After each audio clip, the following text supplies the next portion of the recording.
Hi friends, स्वागत है आपका हमारे यूट्यूब चैनल पर। तो फ्रेंड्स, जो कल वाली जो वीडियो बनाई थी मैंने, उसमें मैंने 100 क्वेश्चन करा दिए थे। उसमें वो जो आगे के क्वेश्चन थे वो रह गए थे। ठीक है, मैं इस वाली वीडियो में कराने वाला हूँ उन क्वेश्चनों को।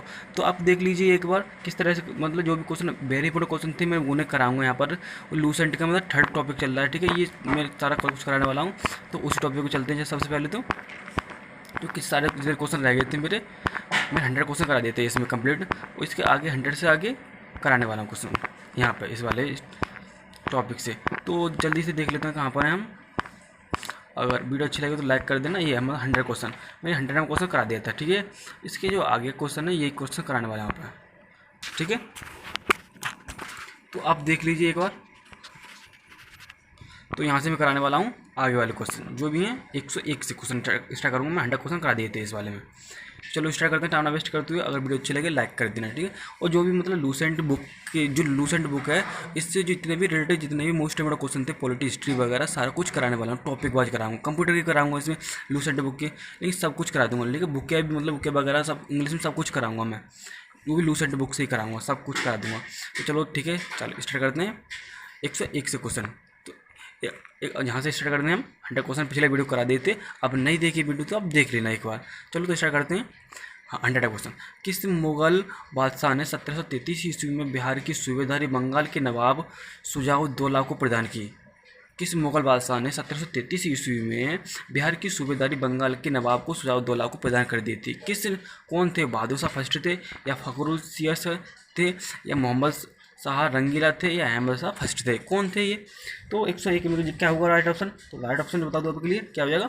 जो मोहम्मद शाह रंगीला जो थे, ये इनको मतलब प्रदान कर दी थी। ठीक है, इस मुगल बादशाह ने शुजाउद्दौला को 1733 ईस्वी में बिहार की सूबेदारी बंगाल मतलब प्रदान कर दी थी। आगे देखते हैं क्वेश्चन नंबर 102 पर। क्वेश्चन 102 में क्या कहता है कि बंगाल के किस नवाब ने यूरोपीय लोगों की तुलना में मधुमक्खी के छत्ते से किए की जिसे यदि ना छोड़ा जाए तो शहद देगी, पर यदि छत्ते से के साथ छेड़छाड़ की गई तो मधुमक्खी काट काट कर प्राण ले सकती है? ये बंगाल के किस नवाब ने यूरोपीय लोगों की तुलना में कहा था? किसका ये? तो ये कहा था अलीवर्दी खान। तो अलीवर्दी खान ने कहा था ये बात सारा कुछ। आगे देखते हैं क्वेश्चन नंबर 103 पर। क्वेश्चन 103वां क्वेश्चन कहता है कि अंग्रेजों द्वारा कलकत्ता तथा फ्रांसीसी द्वारा चंद्रनगर की किलेबंदी सुदृढ़ करने का विरोध करते बंगाल के किस नवाब ने कहा कि तुम व्यापारी हो, तुम्हें किले का क्या करना है?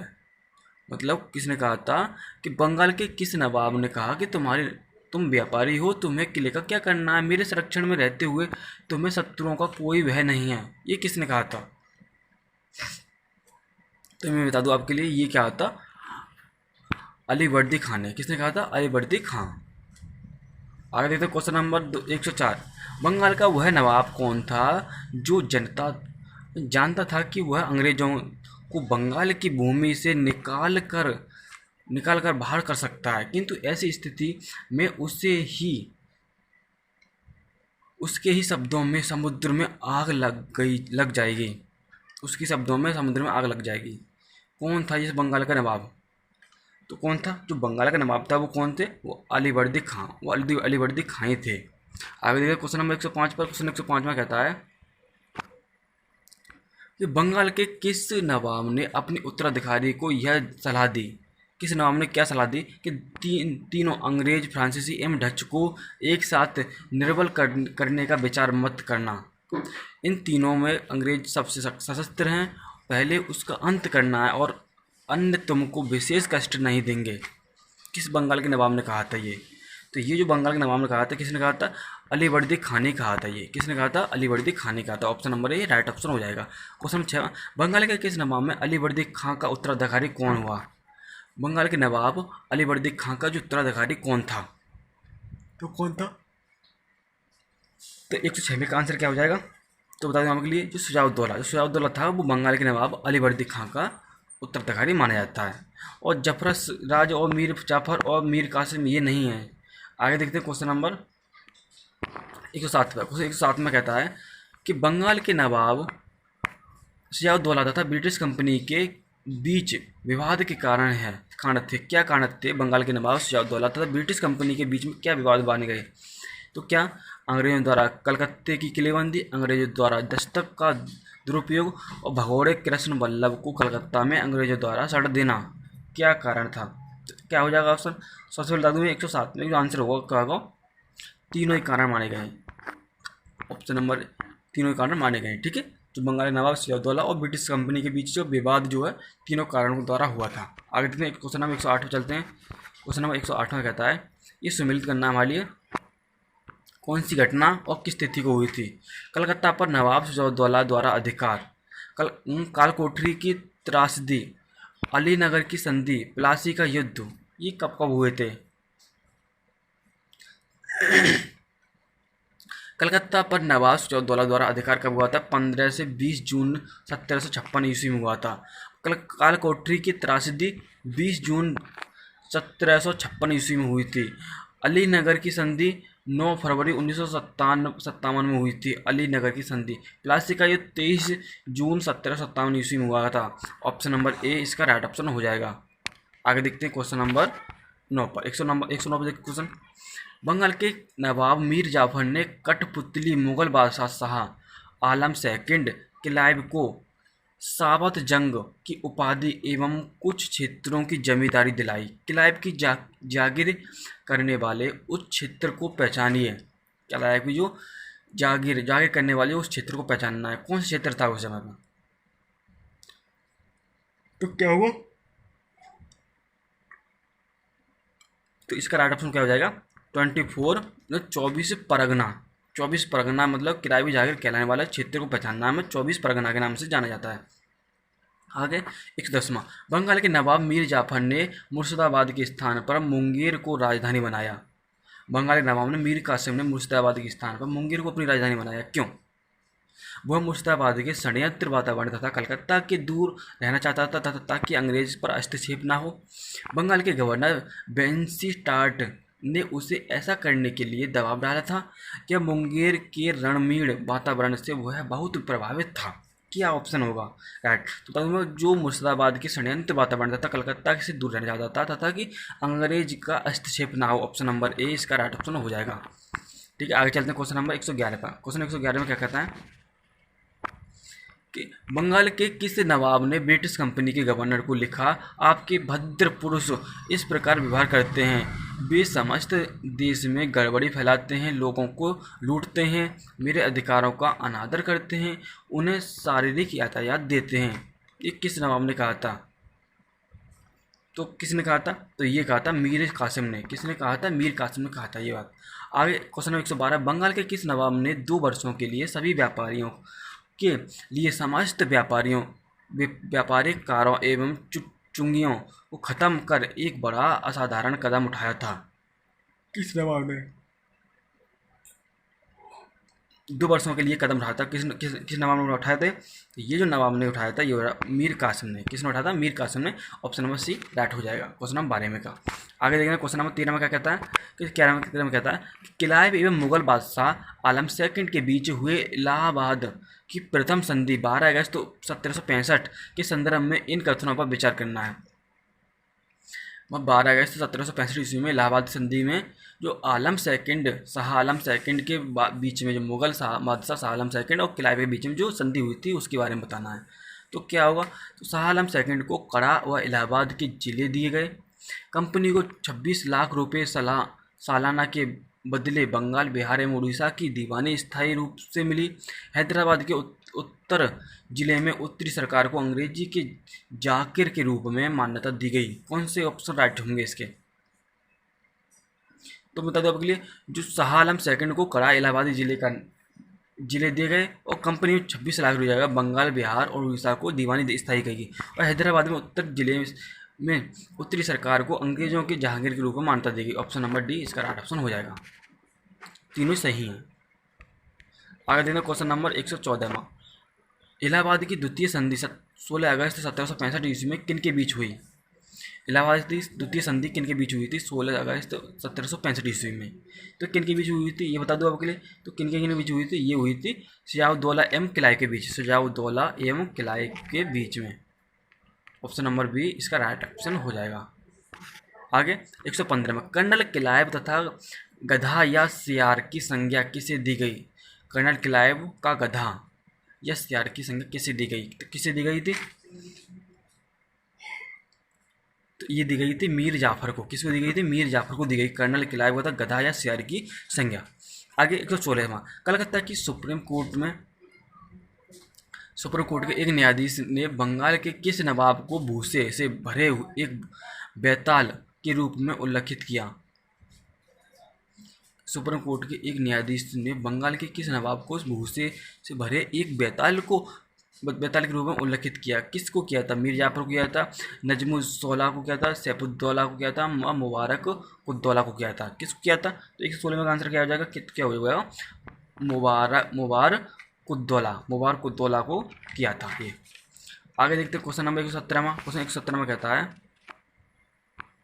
कि कर्नल मालसन ने कहा कंपनी के अधिकारों का अब एक ही उद्देश्य है, जितना लूट सको लूटो, और यह कि वह सोने की ऐसी थैली है जिसमें जब जी चाहे हाथ डाल लो। इसमें वह किसके लिए प्रयुक्त किया गया? ये जो शब्द हैं किसके लिए प्रयुक्त किया गया? कर्नल मालसन ने कहा था ये बात किसके लिए प्रयुक्त की गई थी? तो 117 में का आंसर क्या हो जाएगा? तो वो बता दूं मैं आपके लिए, तो हो जाएगा वो मीर जाफर के खिलाफ कही गई थी ये बात।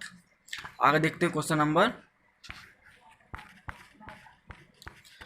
118 पर चलते हैं। क्वेश्चन 118वां क्वेश्चन है, किसने फ्रांसीसी विशेषज्ञों की मदद से डिंडीगुल के एक आधुनिक शस्त्रागार स्थापित किया?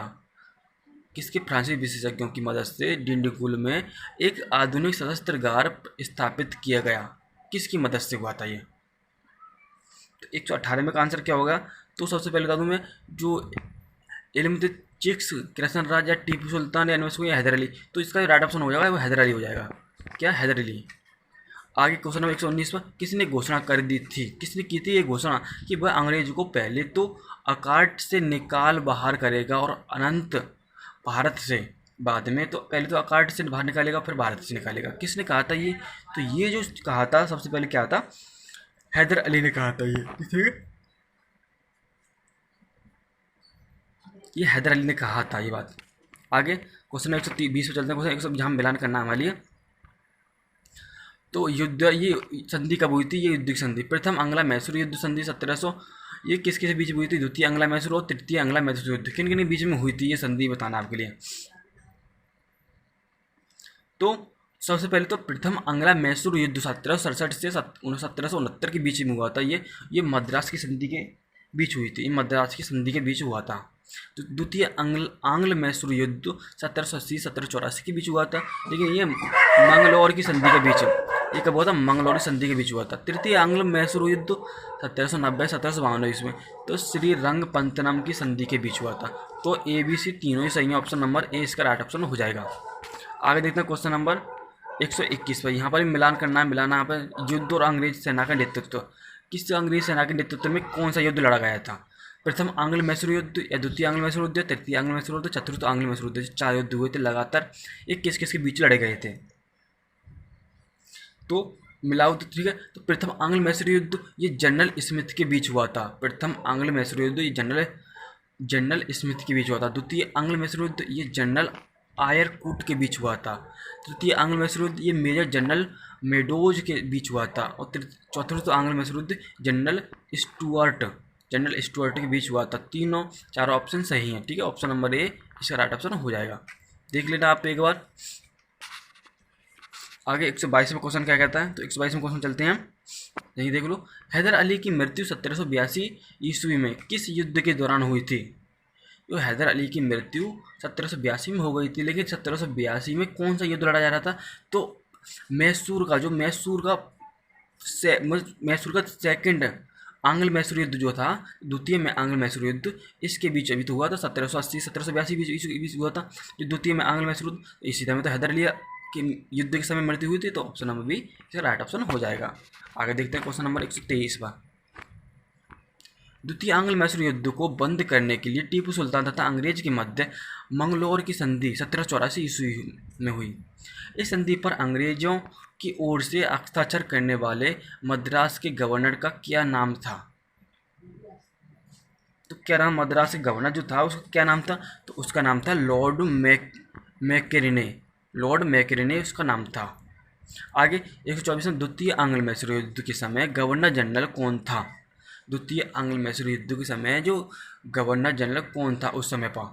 तो उस समय का जो गवर्नर जनरल था वो कौन था? वो वॉरेन हेस्टिंग था। वो कौन था? Warren Hasting. Option number A right option हो जाएगा, वॉरेन हेस्टिंग। आगे देखते हैं। आगे 125 में क्वेश्चन है, टीपू सुल्तान तथा कॉर्नवालिस के बीच 1792 ईस्वी में श्रीरंगपत्तनम की संधि हुई, इसके तहत हुई थी। तो बता दूं मैं आपको, जो टीपू सुल्तान का जो कॉर्नवालिस के बीच 1792 ईस्वी में श्रीरंगपत्तनम की संधि हुई थी, ये किन किन के बीच तहत हुई थी? टीपू को अपना आधा राज्य अंग्रेजों को देना पड़ा, टीपू को 3 करोड़ रुपए युद्ध क्षति के रूप में देना पड़ा, ब्रिटिश रेजिडेंस को श्रीरंगपत्तनम में स्थापित करना, ये अंग्रेज अपने 2 बेटों को बंधक स्वरूप अंग्रेजों के पास रखना स्वीकार करना पड़ा। तो क्या ऑप्शन सही होगा टीपू सुल्तान के बारे में बताइए। तो 125 में का जो आंसर होगा सही, तो क्या होगा? तो टीपू सुल्तान को अपना आधा राज्य अंग्रेजों को देना पड़ा, ये सही बात है। तो टीपू सुल्तान ने 3 करोड़ रुपए युद्ध क्षति के रूप में देना पड़ा, ये भी सही बात है। ब्रिटिश रेजिडेंसी को श्रीरंगपत्तनम में स्थापित करना पड़ा, ऑप्शन नंबर सी गलत है इसका, ठीक है। लेकिन अगर बात चौथे की, तो अपने 2 बेटों को बंधक कर अंग्रेजों के पास रखना स्वीकार करना पड़ा, ये ऑप्शन नंबर पहला, दूसरा, चौथा ऑप्शन राइट हो जाएगा, ऑप्शन नंबर सी राइट हो जाएगा। तो तीसरा नहीं होगा। जो ब्रिटिश सरकार है, हम तो अंग्रेजों के बारे में बात करनी है हमें। तो आगे देखो 126 में क्वेश्चन। 126 में क्वेश्चन क्या कहता है कि टीपू सुल्तान ने अंग्रेजों को निष्कासित करने के लिए निम्नलिखित किन देशों के साथ संपर्क स्थापित किए? टीपू सुल्तान ने जो अंग्रेजों को निष्कासित बाहर निकालने के लिए किन देशों के साथ संपर्क स्थापित किए, बताइए। फ्रांस के साथ, अफगानिस्तान या मॉरिशस या तुर्की, किसके साथ किए थे? तो ये जो आंसर होगा क्या होगा? फ्रांस के साथ किए थे, अरब के साथ किए थे, अफगानिस्तान किए थे और मॉरिशस और तुर्की, 5 देशों के साथ ये संबंध स्थापित किए थे टीपू सुल्तान ने। बात करें 127 में टीपू सुल्तान के संदर्भ में इन कथनों पर विचार कीजिए। टीपू सुल्तान ने एक नया कैलेंडर या पंचांग लागू किया, ये सही है। टीपू सुल्तान ने एक सिक्का ढलाई की एक नई प्रणाली शुरुआत की। टीपू ने माप तोल के लिए नए पैमाने अपनाए, कौन सा ऑप्शन सही होगा? तो देख लो एक बार यहाँ पर ऑप्शन नंबर 127 में, हाँ, और चौथा दे रखा है यहाँ पर कि फ्रांसीसी क्रांति 1789 ईस्वी सफलता के ऊपर प्रभाव को होकर उन्हें श्रीरंगपत्तनम में जैकोबिन क्लब की स्थापना की, स्वतंत्र का वृक्ष लगाया तथा अपने को नागरिक टीपू भेद करने लगा। तो कौन सा ऑप्शन सही होगा? तो बता दूँ, सबसे पहले तो चारों ऑप्शन मैं पढ़ के आ रहा हूँ, ठीक। 4 ऑप्शन सही हैं इसके, एक बार दिखा दूँ दोबारा से आपके लिए। देखो, टीपू ने एक नया कैलेंडर या पंचांग लागू किया था, ये सही बात है। टीपू ने एक सिक्का ढलाई एक नई प्रणाली शिक्षा की थी, ये भी सही बात है। टीपू ने माप तोल के लिए नए पैमाने जारी किए थे, ये भी सही बात है। तो चौथा ऑप्शन भी सही होगा यहाँ पर, ठीक है। तो ऑप्शन नंबर डी इसका राइट ऑप्शन हो जाएगा। आगे देखते हैं क्वेश्चन नंबर 128 पे चलते हैं। तृतीय आंग्ल मैसूर युद्ध के दौरान टीपू ने विरुद्ध चतुर्थ पक्षीय संयुक्त मोर्चा में शामिल थे। तृतीय आंग्ल मैसूर युद्ध के दौरान जो टीपू के विरुद्ध चतुर्थ पक्षीय मोर्चा में शामिल थे, कौन थे शामिल? त्रावणकोर निजाम मराठा एवं अंग्रेज, या त्रावणकोर निजाम मराठा फ्रांसिस, या रुहेलखंड त्रावणकोर मराठा अंग्रेज, रुहेलखंड त्रावणकोर निजाम एवं मराठा, कौन थे शामिल इनके साथ में? तृतीय मैसूर आंग्ल मैसूर युद्ध के बीच शामिल था। तो 128 में जो आंसर होगा क्या होगा? तो बता दूं मैं आपके लिए, जो हमारा त्रावणकोर और निजाम और मराठा एवं अंग्रेजी, ये चारों शामिल थे, ये ठीक है। ऑप्शन नंबर ए राइट हो जाएगा। आगे देखते हैं क्वेश्चन नंबर 129 पे चलते हैं। 129 पे क्वेश्चन है, चतुर्थ आंग्ल मैसूर युद्ध 1799 ईस्वी के संबंध में इन कथनों पर विचार करना है। इस युद्ध के दौरान टीपू सुल्तान की मृत्यु हो गई 1799 में। इस युद्ध में अंग्रेज की पूर्ण विजय हुई और मैसूर के अधिकांश प्रदेशों का अंग्रेज राज्य में विलय कर दिया गया। आगे वोडेयार वंश के एक बालक कृष्णराज सेकंड को राजगद्दी पर बिठाकर मैसूर राज्य पर सहायक संधि लाद दी गई। कौन से ऑप्शन सही होंगे? चतुर्थ आंग्ल मैसूर युद्ध 1799 ईस्वी में हुआ था जो। तो बता दूं मैं आपके लिए इस राज्य के दौरान टीपू सुल्तान की मृत्यु हो गई 1799 ईस्वी में, सही बात है ये। इस युद्ध में अंग्रेजों को पूर्ण विजय हुई, सही बात है ये भी। लेकिन मैसूर के अधिकांश प्रदेशों का अंग्रेजों को राज्य में विलय कर दिया गया, ये सही बात है। बोडेयार वंश के एक बालक कृष्ण राज सेकंड को राजगद्दी बिठाकर वहाँ की राजसहायक संधि ला दी गई थी। ऑप्शन नंबर डी सही है, तीनों ऑप्शन सही हैं इसके। आगे देख लो 130वां क्वेश्चन क्या कहता है। 130वां क्वेश्चन है कि किसने कहा था कि मैं अंग्रेज के स्थल साधनों को तो समाप्त कर सकता हूँ परंतु समुद्र को नहीं सुखा सकता।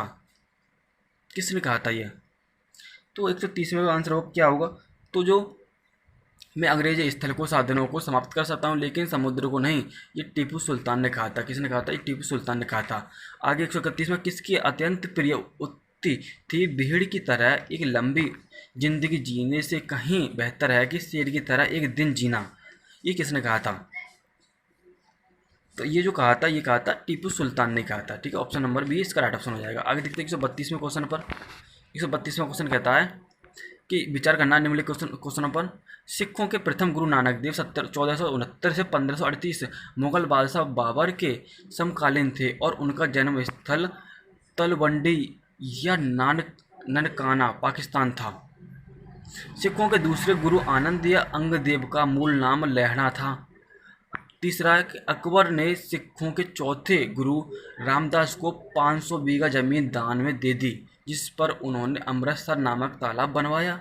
चौथा, सिखों के पांचवें गुरु अर्जुन देव ने अमृतसर में हरमंदिर साहब स्वर्ण मंदिर के नाम से प्रसिद्ध आज की नींव रखी। गुरु की गद्दी पर वंशानुगत उत्तराधिकारी का प्रचलन किया तथा शाहजहां खुसरो की मदद पर कर गुरुओं का पहली बार राजनीतिक मामलों में रुचि दिखाई।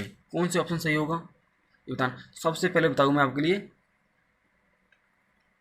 तो जो सिखों का प्रथम राजगुरु गुरु नानक देव थे, ठीक है, इनके मामले में मुगल बादशाह बाबर के समकालीन भी थे, तो ऑप्शन नंबर पहला सही है बिल्कुल। सिखों के दूसरे गुरु अंगद या अंगदेव का मूल नाम जो लहणा था, ये भी सही बात है, लहणा था उनका नाम, मूल नाम। तीसरा, अकबर के सिखों के चौथे राजगुरु रामदास को 500 बीघा जमीन दान में दे दी थी, ये भी सही बात है, 500 बीघा जमीन दान में दे दी थी। तो जो चौथा है सिखों का पांचवा अर्जुन देव, नहीं, ये ऑप्शन नंबर चौथा गलत है, इसका ऑप्शन नंबर ए राइट हो जाएगा। पहला, दूसरा, तीसरा ये सही है। आगे देखते हैं 133वां क्वेश्चन। 133वां क्वेश्चन कहता है कि किस सिख गुरु ने प्रत्येक सिख से दशांश धार्मिक कर वसूल करना आरंभ किया और साधु वेश त्याग कर राजसी वस्त्र पहनना आरंभ किया? किस सिख गुरु ने? तो उन गुरु का नाम क्या है? तो उन गुरु अर्जुन देव। जो कौन थे? वो अर्जुन देव थे। 134वां क्वेश्चन है, निम्नलिखित में से किस पद्धति का प्रयोग वेलेस्ली ने अपने राजनीतिक उद्देश्यों को प्राप्त करने के लिए नहीं किया था? किसके नहीं? प्रसिद्ध जो वेलेस्ली थे अपने राजनीतिक उद्देश्यों का प्राप्त नहीं किया था, कौन थे? तो सहायक संधि थी या समामेलन या युद्ध या धोखेबाजी, कोई क्या था? तो इसका राइट ऑप्शन क्या है? धोखेबाजी थी, वो सब धोखेबाजी। आगे देखते हैं क्वेश्चन नंबर 135 पे चलते हैं। क्वेश्चन नंबर 135 में कहता है कि सही कथनों का मिलान करना है, कौन सा कथन सही है यहाँ बताना आपके। सिखों के छठे गुरु हरगोबिंद सिंह ने अकाल तख्त स्वर्ण मंदिर के विपरीत दिशा में की स्थापना की और अमृतसर की किलेबंदी की सिखों को लड़ाकू बनाया।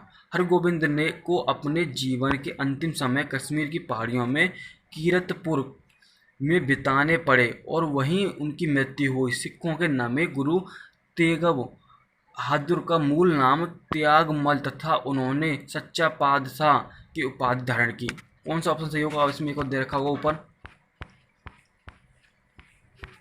एक चौथा दे रखा है यहाँ पर। मुगल बादशाह औरंगजेब ने तेग बहादुर की हत्या करवाई थी और उनके शहीद स्थल पर शीशगंज गुरुद्वारा बनवाया, जो दिल्ली में स्थित है शीशगंज गुरुद्वारा। तो कौन कौन से ऑप्शन सही हैं इसके? तो बता दूं आपके लिए, ये चारों ऑप्शन इसके सही थे बिल्कुल, ठीक है। एक बार पढ़ लेना दोबारा से, रिवाइज करके पीछे बैक करके वीडियो को देख लेना।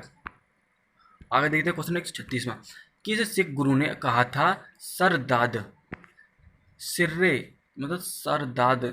सिर्रे ना दाद, मैंने सिर कटवा दिया लेकिन अपना रहस्य नहीं बताया। इसका ये मतलब है, ये किस गुरु ने कहा था, किस सिख गुरु ने कहा था? तो ये जो कहा था, ये कहा था हरगोबिंद सिंह ने, जो हरगोबिंद सिंह थे उन्होंने कहा था। 37 क्वेश्चन है, किस सिख गुरु को बाकला द बाबा, बाकला के बाबा कहा जाता था? बाकला द बाबा कहा जाता था, किस सिख गुरु को कहा जाता था? तो ये जो बाकला द बाबा कहा जाता था, ये जो किस गुरु कहा जाता था? ये कहा जाता था तेग बहादुर को कहा जाता था। किसको? तेग बहादुर कहा जाता था, तेग बहादुर को। आगे देखते हैं क्वेश्चन नंबर 138 पर चलते हैं। 138 में क्वेश्चन कहता है कि सिखों के 10वें एवं अंतिम गुरु गोविंद सिंह को संबंध में क्या सही है? सिखों के 10वें एवं अंतिम गुरु गोविंद सिंह के संबंध में क्या सही है? उन्होंने बचपन के 9 वर्ष पटना में बिताए।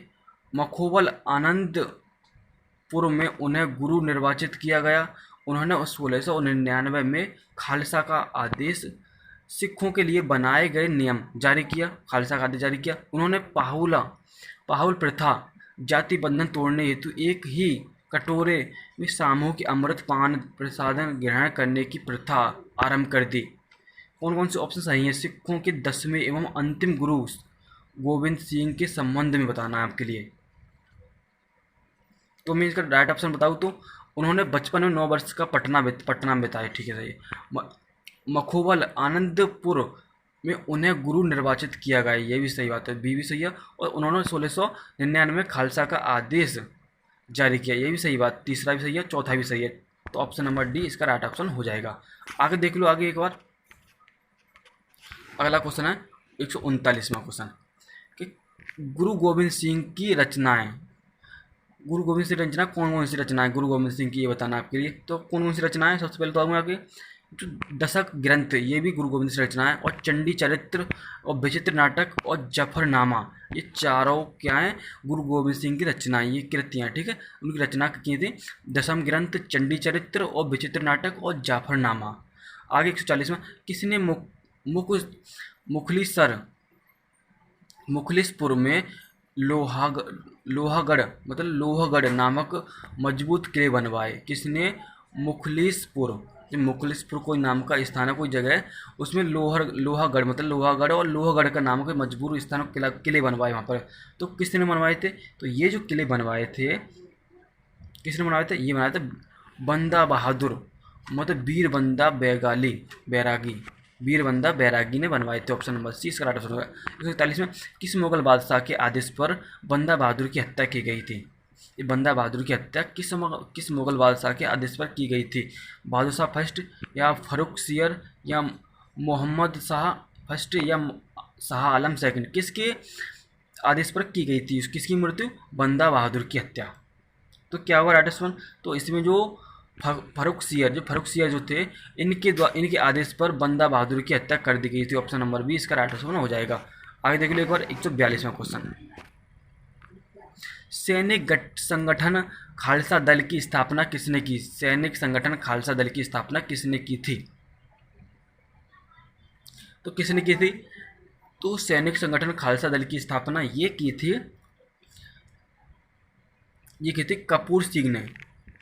किसने की थी? कपूर सिंह ने की थी। बात करें 143, रणजीत सिंह 1792 1839 ने अपने शासनकाल में अनेक विजयी युद्ध लड़े। उनके द्वारा विजयी स्थानों को कलाक्रम सजाई है। उनके द्वारा विजयी स्थानों पर सबसे पहले कहाँ पर विजय प्राप्त थी, उसके बाद कहाँ पर की थी, फिर उसके बाद कहाँ पर की थी। सबसे पहले जो विजय प्राप्त की थी किसने? रणजीत सिंह ने। कहाँ पर की थी? तो ये की थी सबसे पहले लाहौर में, उसके बाद अमृतसर में, उसके बाद कांगड़ा में, उसके बाद कश्मीर में। तो Lahore, Amritsar, Kangra, Kashmir, Lahore, Amritsar, Kangra, Kashmir. Option number A right option हो जाएगा। आगे रणजीत सिंह ने किस स्थान पर अधिकार करने के बाद महाराजा की उपाधि धारण की? तो किस स्थान पर रणजीत सिंह ने महाराजा की उपाधि प्राप्त की थी उसे जीतकर? तो कहाँ पर की थी? तो ये जो की थी कहाँ पर? लाहौर में की थी। कहाँ पर? लाहौर में की थी ये। आगे देखते हैं क्वेश्चन नंबर 145 चलते हैं। 145 में क्वेश्चन कहता है रणजीत सिंह को किस विजय अभियान के फलस्वरूप जमजमा नामक तोप की प्राप्ति हुई? जमजमा नामक तोप की प्राप्ति हुई थी किस विजय पर? तो कौन सी विजय थी? लाहौर विजय अभियान या अमृतसर विजय अभियान, अब मालवा विजय अभियान या कांगड़ा विजय अभियान, किस कहाँ पर हुई थी? तो इसका राइट ऑप्शन कौन सा हो जाएगा? अमृतसर विजय अभियान पर जमजमा नामक तोप प्राप्त हो गई। 146वां क्वेश्चन कहता है रणजीत सिंह ने किस मिसल से लाहौर एवं अमृतसर छीने? मतलब पंजाब की राजनीतिक राजधानी और पंजाब की धार्मिक राजधानी, मतलब लाहौर और अमृतसर को छीन लिया। किस मिसल के? तो लाहौर में किस मिसल से? तो कैसे छीना था? तो ये छीना था भंगी, भंगी नाम कोई जगह में हुआ है, कोई भंगी। तो मिसिल कौन सी थी? वो भंगी नाम की मिसिल थी, उसी से। आगे देखते हैं क्वेश्चन नंबर 147 चलते हैं। यहाँ पर मिलान करना है। अमृतसर की संधि कब हुई थी? या रोपड़ी संधि या त्रिपक्षीय संधि कब हुई थी? तो 147 में जो क्वेश्चन होगा क्या हुआ? एक और ऑप्शन देख लें, एक बार एक और दे रखा है यहाँ पे, क्या चौथा वाला नहीं है, चलो ठीक है, यहाँ पे ऐसा ही दे रखा है, तो चलो मिला देते हैं एक बार। तो अमृतसर की जो संधि हुई थी कहाँ पर हुई थी अमृतसर की संधि? तो सबसे पहले अमृतसर 1809 में लॉर्ड मिंटो के बीच हुई थी अमृतसर की संधि। रोपड़ी संधि 1831 ईस्वी में विलियम बेंटिंक के बीच हुई थी। त्रिपक्षीय संधि 1836 ईस्वी में लॉर्ड अकलैंड एवं शाहजहाँ के बीच हुई थी। तो ए बी सी तीनों ही सही है, ठीक है, लगातार सही है। तो ऑप्शन देख लो इसमें एक बार। तो ऑप्शन नंबर ए राइट हो जाएगा। आगे देखते हैं 148वें क्वेश्चन पे चलते हैं। 148वें क्वेश्चन कहता है कि रणजीत सिंह एवं अंग्रेजी के बीच हुए अमृतसर की संधि 1809 में किस नदी को दोनों के राज्य क्षेत्रों के बीच की सीमा निर्धारित कर दी गई थी? कौन सी नदी को की गई थी? तो 148वां आंसर क्या हो जाएगा? तो वो हो जाएगा क्या? सतलुज नदी। सतलुज नदी है, इसको दोनों की सीमा घोषित कर दी गई थी जब अमृतसर की संधि हुई थी। आगे 139 रणजीत सिंह ने अपने राज्य प्रशासन विशेषज्ञ सैन्य प्रशासन में विभिन्न विदेशियों को भर्ती किया। किन किन विदेशियों को भर्ती किया था ये बताना आपके लिए। तो राज्य प्रशासन और विशेषज्ञ और सैन्य प्रशासन। तो 149वां आंसर क्या क्या क्या हो जाएगा? तो देखो, सबसे पहले बंतुरा और अलार्ड और कोटी एम गार्डन और एबिटेबल, ये सभी को मतलब किसको अपने राज्य प्रशासन की मतलब भर्ती किया गया था, इन्हीं को भर्ती किया गया था, सभी को भर्ती हुए थे, सभी भर्ती हुए थे। तो एबिटेबल और कोर्ट एवं गार्डन और अलार्ड और बंतुरा, तो ऑप्शन नंबर सी राइट हो जाएगा। आगे देखते हैं पंजाब में सिख राज्य के संस्थापक कौन थे? पंजाब में सिख राज्य के संस्थापक कौन को माना जाता है? तो किसको माना जाता है पंजाब में सिख? तो रणजीत सिंह को माना जाता है, पंजाब में सिख राज्य के संस्थापक रणजीत सिंह को। आगे देखते हैं क्वेश्चन नंबर 151वां। प्रथम आंग्ल सिख युद्ध 1845 से 46 एवं द्वितीय आंग्ल युद्ध 1848 से 49 के समय पंजाब राज्य का शासक था। प्रथम आंग्ल सिख युद्ध एवं द्वितीय आंग्ल सिख युद्ध के समय पंजाब राज्य का शासक था खड़क सिंह, नौनिहाल सिंह या शेर सिंह या दिलीप सिंह, कौन था? तो जो 151 का आंसर हो जाएगा क्या हो जाएगा? ये हो जाएगा दिलीप सिंह था। कौन था? दिलीप सिंह। आगे चलते हैं क्वेश्चन नंबर 152। तो यहाँ पर मिलान करना है हमारे लिए। तो लाहौर की संधि कब हुई थी, या भोरोवाल की संधि कब हुई थी, या पंजाब एवं अंग्रेज राज्य के बीच विलय कब हुआ था, ये बताना आपके लिए। तो देख लो एक बार। तो लाहौर की संधि 1846 ईस्वी में हुई थी, और भोरोवाल की संधि कब हुई थी? 1846 ईस्वी में हुई थी। भोरोवाल की और लाहौर की संधि एक ही सन में हुई थी। पंजाब एवं अंग्रेज राज्य में विलय कब हुआ था? 1849 में हुआ था। तो ऑप्शन नंबर बी इसका राइट ऑप्शन हो जाएगा। आगे चलते हैं क्वेश्चन नंबर 153 पर। 153 क्वेश्चन कहता है कि भारत के किस गवर्नर जनरल के समय में संधि का विलय 1843 अंग्रेजी राज्य में किया गया? किस गवर्नर जनरल के समय पर सिंध का विलय 1843 में अंग्रेज राज्य में किया गया था? लॉर्ड एनरबरो या लॉर्ड ऑकलैंड या लॉर्ड हॉर्डिंग फर्स्ट या लॉर्ड हेस्टिंग, किसके कौन गवर्नर जनरल था उस समय का? तो बता दूँ आपके लिए, जो लॉर्ड एलन बरो था उसी के समय पर सिंधु का विलय हुआ। सिंध का विलय 1843 ईस्वी में अंग्रेज राज्य में किया गया था। आगे 154 क्वेश्चन, सिंध विजय का श्रेय किसे दिया जाता है? सिंध विजय का श्रेय किसको दिया जाता है? तो ये जो श्रेय दिया जाता है किसको दिया जाता है? तो ये दिया जाता है, ये सर चार्ल्स नेपियर को दिया था। सर चार्ल्स नेपियर को दिया जाता है सिंध विजय का श्रेय। आगे देख लो एक बार क्वेश्चन नंबर 155वां। तो ये कहता है कि बेलेस्ली की सहायक नदी जो वेलेस्ली की सहायक संधि स्वीकार करने वाले राज्यों को कालक्रम सजाइए। मतलब जो वेलेस्ली की जो सहायक संधि थी उसको किन किन राज्यों में मतलब अपनाया था?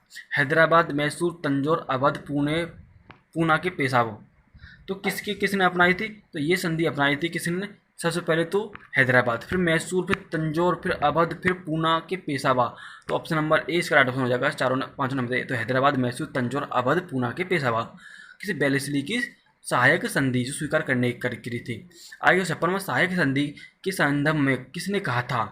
सहायक संधि के संदर्भ में किसने कहा बोला था ये बात कि हमारी नीति और हमारे हमारे लक्ष्य ने भारतीय राज्यों को शून्य की स्थिति में पहुंचा दिया है? किसने बोला था ये?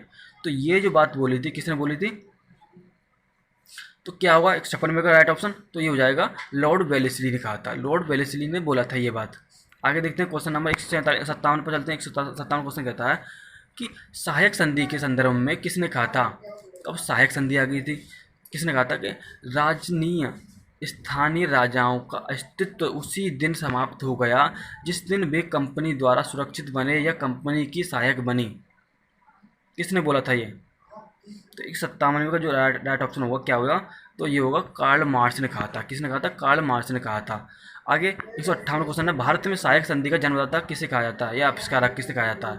तो सहायक संधि के जन्मदाता किसे कहा जाता है भारत में? तो क्या होगा? तो 158 का राइट ऑप्शन हो जाएगा क्या हो जाएगा? ये हो जाएगा डुप्ले को कहा जाता है। सहायक संधि का जन्मदाता डुप्ले को कहा जाता है। आगे सहायक संधि को सुनिश्चित एवं व्यापारिक रूप से किसने प्रदान किया था? सहायक संधि को सुनिश्चित एवं व्यापारिक रूप से किसने प्रदान किया था? जन्मदाता डुप्ले को कहा जाता है। और सुनिश्चित एवं व्यापारिक रूप से किसने प्रदान किया था? तो किसको प्रदान किया था? क्या होगा? तो ये कहा था लॉर्ड वेलेस्ली को। लॉर्ड वेलेस्ली ने प्रदान किया था ये सब कुछ। आगे देखते हैं क्वेश्चन नंबर 160 पर चलते हैं। क्वेश्चन 160 में कहता है कि सुमेलित करना है, यहाँ पर सुमेलित करना है। पिंडारियों का दमन, प्रथम आंग्ल बर्मा युद्ध और ठगों का दमन या मैकाले का शिक्षा नीति प्रस्ताव। तो किन किन की क्या कहा हुआ था, क्या बताना है? तो 160 का आंसर देख लो एक बार। तो पिंडारियों का दमन क्या होता है? लॉर्ड हेस्टिंग उस समय गवर्नर जनरल थे। प्रथम आंग्ल बर्मा युद्ध लॉर्ड एमस हड उस समय के मतलब गवर्नर थे।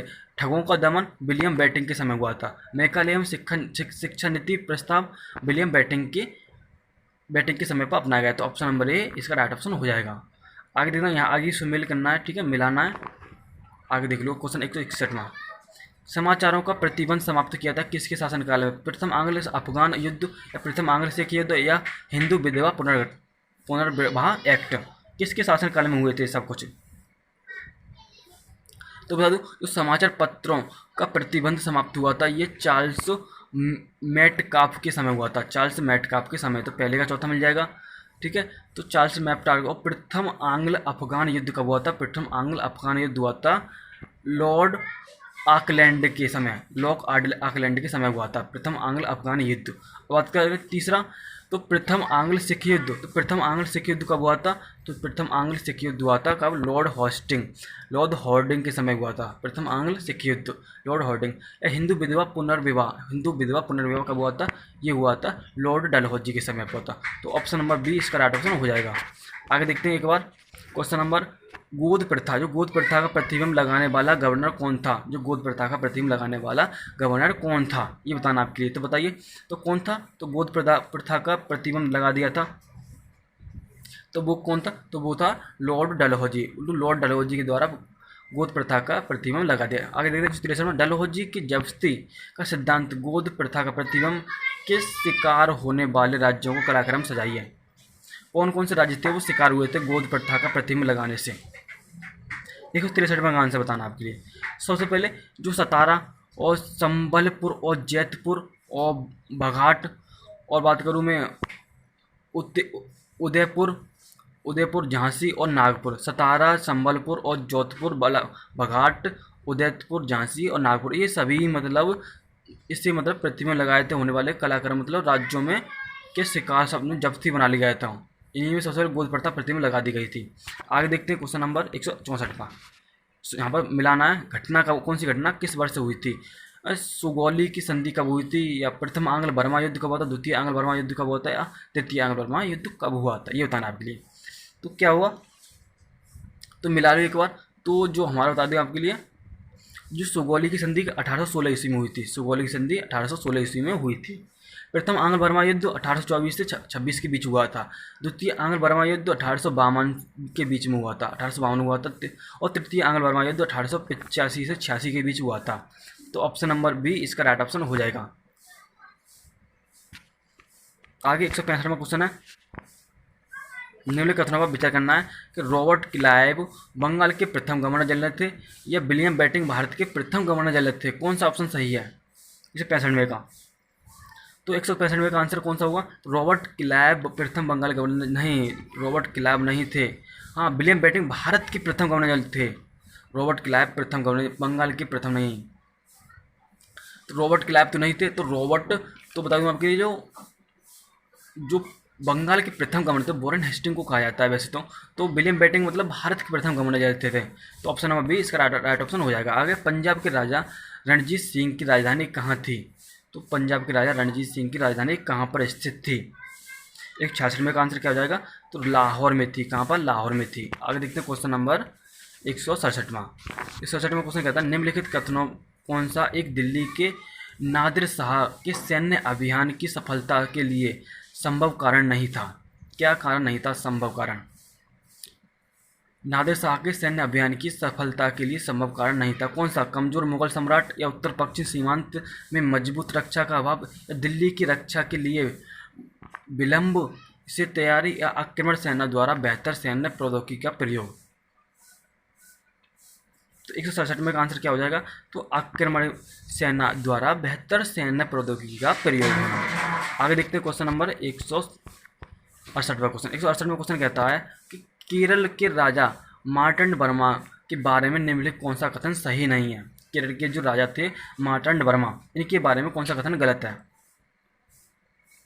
उनमें त्रावणकोण का शासन किया, उसने सामंतों का कदम किया, और ये कहता उसने मजबूत एवं आधुनिक सेना संगठित की, उसने शांति बनाए रखने के लिए यूरोपीय अधिकारों को भारी रिश्वतें दी। तो कौन सा गलत है इनके बारे में? तो बता दूं मैं आपके लिए, जो उसने शांति बनाए रखने के लिए यूरोपीय अधिकारियों को भारी रिश्वत दी, नहीं, उसने कोई रिश्वत नहीं दी। बाकी ये ऑप्शन तीनों सही हैं। आगे 169वां, राज्य अपहरण नीति के बारे में निम्नलिखित कौन सा कथन सही है? राज्य अपहरण नीति के बारे में, इसमें भारतीय शासकों को कोई उत्तराधिकारी गोद लेने की अनुमति नहीं दी। शासन की मृत्यु के पश्चात इसने गोद लिए गए उत्तराधिकारी को शासन करने की अनुमति नहीं दी, या किसी शासक की मृत्यु हो जाने के पश्चात इसने भारतीय राज्य का समामेलन अनिवार्य बना दिया। 169 का आंसर देख लो एक बार, ऑप्शन नंबर डी भी देखो, उसमें दे रखा है डी ऑप्शन। हाँ, इसमें भारतीय राज्य का समामेलन अनिवार्य बना दिया गया यदि उत्तराधिकारी को गोद लिया जाना ब्रिटिश प्राधिकरण द्वारा अनुमोदित ना हुआ हो। तो ऑप्शन नंबर डी इसका राइट ऑप्शन होगा। बाकी तीनों को गलत हैं ऑप्शन। 117वां क्वेश्चन है, प्रथम आंग्ल मैसूर युद्ध 1767-69 में कौन की विजय हुई थी? प्रथम आंग्ल मैसूर युद्ध में किसकी विजय हुई थी बताइए? तो हैदर अली की विजय हुई थी। किसकी हुई थी? हैदर अली की विजय हुई थी। आगे देखो, आगे कहता है कि प्लासी के युद्ध 1757 ईस्वी समय किसके नवाब कौन था उस समय का नवाब? प्लासी के युद्ध 1757 ईस्वी में, तो उस वहाँ का नवाब था कौन? शजाउद्दौला था। तो शजाउद्दौला, मैंने जो इसकी जो देख लो एक बार, ये जो दे रखे हैं यहाँ पे आंसर दे रखे हैं, ठीक है। इससे अगला टॉपिक ये वाला कराने वाला हूँ, अर्थव्यवस्था, ब्रिटिश शासन की अर्थव्यवस्था कैसी थी, उससे अगला जो टॉपिक लेकर के आऊँगा मैं, ठीक है। इसके जो आंसर है ये, तो सारे क्वेश्चन मेरे 171 क्वेश्चन थे इस टॉपिक से। 100 क्वेश्चन मेरे पिछले वीडियो बना दे और 71 क्वेश्चन इस वाले वीडियो बना दिए हैं। तो अगर वीडियो अच्छी लगे तो लाइक कर देना, ठीक है, और शेयर कर देना वीडियो को और दोस्तों के बाद, और बताना कि वीडियो कैसी लगी आपको। और पता है आपको लूसेंट का मैं प्रत्येक लूसेंट की बुक से ही कराने वाला हूँ। हर क्वेश्चन, मॉडर्न हिस्ट्री ले लो, पॉलिटी ले लो, कोई टॉपिक ले लो ना, उससे ही कराऊंगा मैं, लूसेंट बुक से ही कराऊंगा सारा कुछ। तो ठीक है, मैं आज के लिए इतने रखता हूँ। कोई दिक्कत हो तो कमेंट करके पूछ सकते हो आप।